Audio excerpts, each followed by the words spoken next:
Hello, students. This is Saxon Algebra 2, Lesson 66B, the 30-60-90 triangle. In this video, I will work through the one example that they gave us. And in the text, that's example 3. Example 3 says, use similar triangles to find x and y. And the diagram that they've given us is a right triangle with one angle of 60 degrees, a hypotenuse of 5 units, and then the other two legs are x and y. We know this is a 30-60-90 triangle because you have a right triangle that's 90, the other two angles are complementary, and the angle that's complementary to a 60-degree angle is a 30-degree angle. So we do indeed have a 30-60-90 triangle.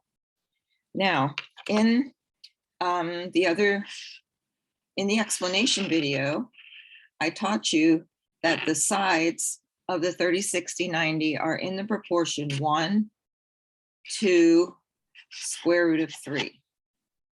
The hypotenuse is always 2. So we can find a scale factor that goes from 2 to 5. 2 times the scale factor equals 5. So the scale factor equals 5 divided by 2.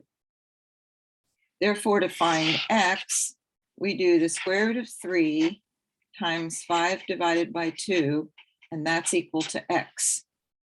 So x equals 5 square roots of 3 divided by 2.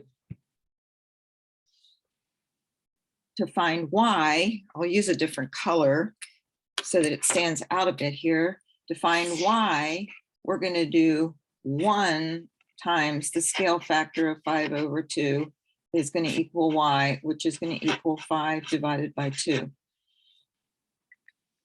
Now, this is how I want you to report the answers when you're using similar triangles like that. I don't want to see decimal answers. I don't want to see a decimal equivalent here. I want to see 5 square roots of 3 over 2. Notice how they all go together. Now we have a 30-60-90 triangle,